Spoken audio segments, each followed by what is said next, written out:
Dear students, welcome in our channel. इस video में हम सीखने वाले हैं class 11th subject chemistry unit number 10 S block elements के बारे में। देखते हैं एस ब्लॉक के एलिमेंट्स क्या होते हैं। तो जो हम पैरियोडिक टेबल पढ़ते हैं ना, पैरियोडिक टेबल में जो फर्स्ट टू ग्रुप्स के एलिमेंट होते हैं, ये फर्स्ट वाला ग्रुप और ये सेकेंड वाला ग्रुप, तो इनके जो एलिमेंट्स होते हैं ना, उन्हें कहा गया है यहाँ पर एस ब्लॉक के एलिमेंट्स। ठीक है, क्या है, फर्स्ट टू ग्रुप के जो एलिमेंट्स है इन्हें कहा गया है एस ब्लॉक के एलिमेंट्स। क्यों कहा गया है इनको एस ब्लॉक के एलिमेंट्स? क्योंकि ये जो एलिमेंट्स है इनका जो लास्ट इलेक्ट्रॉन है ना, वो एस ऑर्बिटल में एंटर करता है, इसलिए। इसके अलावा जो फर्स्ट ग्रुप के एलिमेंट्स है इनका एक और नाम है, क्या नाम है? Alkali metal. इनको हम क्या बोलते हैं? Alkali metal. ऐसे ही जो सेकेंड ग्रुप का एलिमेंट है ना, उनको हम कहेंगे अल्कलाइन अर्थ मेटल। क्या कहेंगे उनको हम? Alkaline earth metal. अब आइए इनका हम इलेक्ट्रॉनिक कॉन्फ़िगरेशन देखते हैं। यहाँ पर दिया है अल्कली मेटल्स का इलेक्ट्रॉनिक कॉन्फ़िगरेशन। ये जो फर्स्ट ग्रुप है इसमें अगर देखी जाए तो मेनली इसमें ये 6 मेटल्स आती है। कौन कौन सी मेटल्स हैं यहाँ पर? Lithium, sodium, potassium, rubidium, caesium and francium. ये 6 मेटल्स जो है वो कैसी मेटल है यहाँ पर? तो अल्कली टाइप की यहाँ पर मेटल्स है। अल्कली है यानी कि इनका जो नेचर है वो कैसा है? बेसिक नेचर है। इनका जो पीएच वैल्यू है वो क्या रहेगी? 7 से अबोव रहेगी। इनका अगर हम इलेक्ट्रॉनिक कॉन्फ़िगरेशन देखें यहाँ पर, तो पहले यहाँ पर सिंबल राइट करना है, फिर इनके हमें एटॉमिक नंबर राइट करना है, और उसके बाद हम यहाँ पर राइट करते हैं इनका इलेक्ट्रॉनिक कॉन्फ़िगरेशन। ये जो इलेक्ट्रॉनिक कॉन्फ़िगरेशन यहाँ पर हमने राइट किए हैं, ये किसके अकॉर्डिंग है? तो जो अबाउ का रूल होता है ना, उसके अकॉर्डिंग ये यहाँ पर सीक्वेंस राइट किया गया है। अबाउ रूल के अकॉर्डिंग हम क्या राइट करते हैं? 1s में सबसे पहले इलेक्ट्रॉन फिल करना रहता है, इसलिए यहाँ पर क्या राइट किया है? 1s। ठीक है, उसके बाद हम इलेक्ट्रॉन किस में फिल करते हैं? 2s में, इसलिए यहाँ पर 2s दे रखा है। उसके बाद फिर हम 2p में इलेक्ट्रॉन को फिल करते हैं। इसके बाद 3s में, फिर 3p में इलेक्ट्रॉन को फिल किया जाता है। इस टाइप से यहाँ पर सीक्वेंस एक बनता है और वो आगे बढ़ता रहता है। ये अबाउ रूल अब यहाँ पर हम डिस्कस नहीं करेंगे, क्योंकि इसको हमने सेकंड जो यूनिट पढ़ी थी उसमें अच्छे से डिस्कस कर लिया था। तो यहाँ पर आपको वो सीक्वेंस याद होगा, उस सीक्वेंस में ही यहाँ पर हमने सब जगह इलेक्ट्रॉन्स को फिल किया है, और इस टाइप से हमें यहाँ पर एक इलेक्ट्रॉनिक कॉन्फ़िगरेशन मिल जाता है। अगर हम ये आगे के इलेक्ट्रॉनिक कॉन्फ़िगरेशन को अवॉइड करें तो उसकी जगह हम यहाँ पर जो नोबल गैस है उसको हम ब्रैकेट के अंदर राइट कर सकते हैं। जैसे यहाँ पर 1s2 किसका इलेक्ट्रॉनिक कॉन्फ़िगरेशन है? हीलियम का, इसलिए यहाँ पर ब्रैकेट में हमने लिख दिया हीलियम।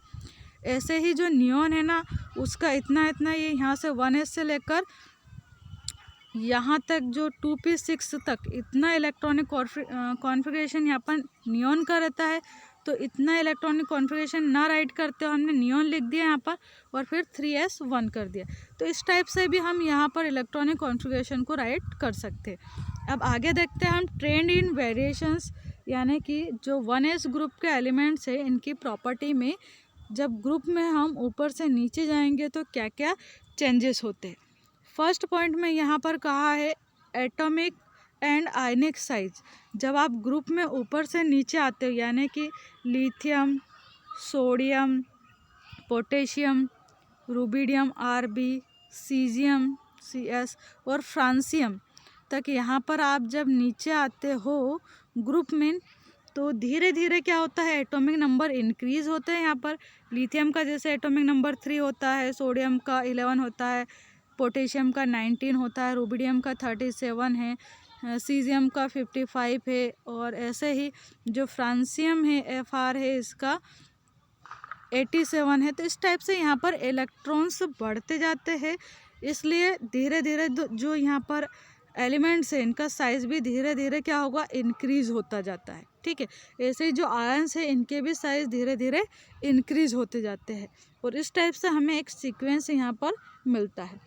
यानी कि जो 1s ग्रुप के एलिमेंट्स है इनको जब हम ग्रुप में ऊपर से नीचे की साइड बढ़ेंगे तो धीरे धीरे जो साइज़ है वो एलिमेंट्स का यहाँ पर बढ़ता जाएगा।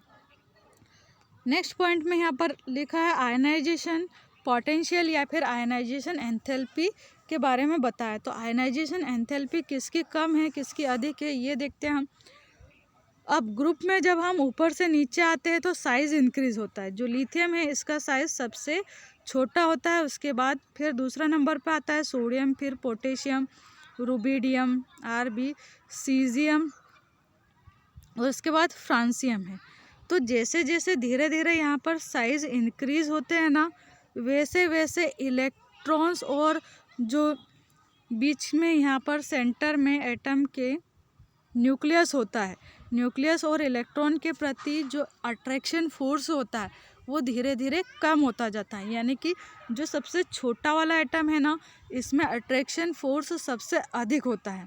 और अट्रैक्शन फोर्स अगर अधिक है तो हमें इलेक्ट्रॉन्स को रिमूव करने के लिए अधिक से अधिक एनर्जी को देना पड़ेगा। ठीक है, यानी कि हम बोल सकते हैं कि जिसका साइज़ सबसे छोटा होता है ना, उसकी आयनाइजेशन एनर्जी सबसे अधिक होती है। जैसे यहाँ पर दे रखा है, ये लिथियम की हाईएस्ट एनर्जी है, इसके बाद जो सोडियम है उसकी एनर्जी रहेगी, फिर पोटेशियम, फिर रुबिडियम, उसके बाद उससे कम रहेगी सीजियम की, और सबसे कम है यहाँ पर फ्रांसियम की आयनाइजेशन एनर्जी। नेक्स्ट देखते हैं इलेक्ट्रो पॉजिटिविटी या मेटेलिक कैरेक्टर। तो इलेक्ट्रोपॉजिटिविटी का मीनिंग क्या होता है? यहाँ पर कोई भी एलिमेंट जितना जल्दी से इलेक्ट्रॉन को रिमूव करता है वो उतना ही इलेक्ट्रोपॉजिटिव होता है। ठीक है, क्या बोल रहे हैं यहाँ पर हम कि कोई भी एलिमेंट है वो अगर जल्दी से इलेक्ट्रॉन को रिमूव कर देता है यानी कि वो क्या है, इलेक्ट्रोपॉजिटिव है। ठीक है, और अगर इलेक्ट्रॉन को वो जल्दी से एक्सेप्ट कर लेगा तो फिर क्या होगा, फिर कैसा एलिमेंट रहेगा वो, तो इलेक्ट्रोनेगेटिव टाइप का एलिमेंट। तो यहाँ पर अगर हम इनकी बात करें, ये जो अल्कली मेटल्स है वो जैसे जैसे हम ग्रुप में ऊपर से नीचे आते हैं तो साइज़ इंक्रीज़ होता है। साइज़ इंक्रीज़ हो रहा है यानी कि जितना बड़ा यहाँ पर साइज़ में जितना बड़ा एलिमेंट होगा वो उतनी ही जल्दी इलेक्ट्रॉन्स को रिमूव कर देगा। यानी कि ग्रुप में ऊपर से नीचे जब हम चलते हैं तो यहाँ पर जो इलेक्ट्रोपॉजिटिविटी है वो धीरे धीरे क्या होगी, इंक्रीज़ होती जाती है। यानी कि जितना बड़ा साइज़ होगा ना एटम का या एलिमेंट का, वो उतनी ही जल्दी इलेक्ट्रॉन्स को रिमूव करेगा, यानी कि उसकी इलेक्ट्रोपॉजिटिविटी उतनी ही अधिक होगी। और इलेक्ट्रोनेगेटिविटी क्या होगी, इसके जस्ट अपोजिट होगी। जितना छोटा साइज़ वाला एटम है वो उतनी ही जल्दी इलेक्ट्रॉन्स को अपनी ओर अट्रैक्ट करेगा, यानी कि उसकी उतनी ही अधिक इलेक्ट्रोनेगेटिविटी रहेगी। अब नेक्स्ट पॉइंट देखते हैं, हम डेंसिटी की बात करते हैं यहाँ पर। तो डेंसिटी के बारे में अगर स्टडी करें यहाँ पर, तो डेंसिटी में क्या कहा है, the density of alkali metals is quite low due to their large atomic size. जो अल्कली मेटल्स है इनकी जो डेंसिटी है वो थोड़ी लो होती है। क्यों लो होती है? क्योंकि ये जो एटम्स रहते हैं ना, इनकी साइज़ काफ़ी अधिक होती है। Lithium is the lightest element in this group. इस ग्रुप में अगर हम देखें तो सबसे हल्का वाला जो एटम है वो कौन सा है या एलिमेंट है, तो वो सबसे हल्का एलिमेंट यहाँ पर लिथियम है। लिथियम का जो एटॉमिक नंबर है वो क्या है, 3 है, यानी कि ये यहाँ पर सबसे साइज़ में छोटा होता है और साथ ही ये हल्का भी है सबसे। आगे कहा है इसमें, in going downward the group density increases due to the increase in atomic mass. Potassium is however lighter than sodium. अब कहा यहाँ पर कि ग्रुप में जैसे जैसे आप डाउन जाते हो यानी कि नीचे की साइड जाते हो तो वैसे वैसे जो डेंसिटी है ना, डेंसिटी क्या होगी, वैसे वैसे इंक्रीज होती जाती है। क्यों? क्योंकि साइज़ में धीरे धीरे जो एटम है वो बढ़ता जाता है, उसके जो एटॉमिक नंबर्स है वो धीरे धीरे इंक्रीज होते जाते हैं। बट यहाँ पर एक एक्सेप्शन बताया है कि जैसे जो यहाँ पर जो ये पोटेशियम है ना, ये क्या है, थोड़ा सा लाइटर है, हल्का है, किससे, यहाँ पर सोडियम से हल्का होता है यहाँ पर पोटेशियम, ये कहा है। नेक्स्ट देखते हैं यहाँ पर मेल्टिंग एंड बॉइलिंग पॉइंट के बारे में। मेल्टिंग एंड बॉइलिंग पॉइंट के बारे में क्या कहा है यहाँ पर, due to weak inter atomic force in this metals their melting and boiling points are comparatively low. यहाँ पर जो इंटर एटॉमिक फोर्स होता है वो काफ़ी लो होता है, इसलिए यहाँ पर जो बॉइलिंग पॉइंट है वो कंपैरेटिवली कैसे होते हैं, लो होते हैं। यहाँ पर क्या है, इंटर एटॉमिक जो फोर्स है, अट्रैक्शन फोर्स है, वो काफ़ी वीक है, इसलिए जो बॉइलिंग पॉइंट है ये भी लो होता है। This weaker inter atomic force also account for the softness of these metals. These weak interatomic force arise due to their large atomic size. Their melting and boiling point decreases on moving downward in group, that is with the increase in the atomic mass or atomic size. यानी कि group में जैसे जैसे आप downward नीचे बढ़ोगे वैसे वैसे यहाँ पर बॉइलिंग पॉइंट्स और मेल्टिंग पॉइंट्स जो है वो धीरे धीरे डिक्रीज होते जाएंगे। साथ ही इसमें इस ग्रुप में कुछ ऐसे मेटल्स भी है जिनको आप चाकू से काट सकते हो। मेटल होने के बावजूद सोडियम पोटेशियम ऐसे मेटल्स है, यानी कि सॉफ्ट मेटल है, जिनको आप नाइफ की हेल्प से, चाकू की हेल्प से काट सकते हो। आगे का है colour of ion and diamagnetic character.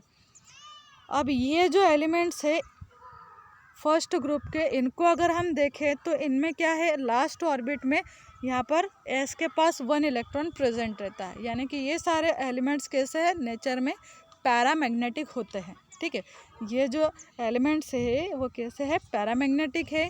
और जब इनको हम डिज़ोल्व करेंगे, यानी कि सॉल्यूशन स्टेट में जब रहेंगे तो कलर्ड कंपाउंड बनाते। बट अगर इनके हम आयन बना दें, आयन बनाएंगे तो क्या होगा, यहाँ से इलेक्ट्रॉन्स रिमूव हो जाएंगे।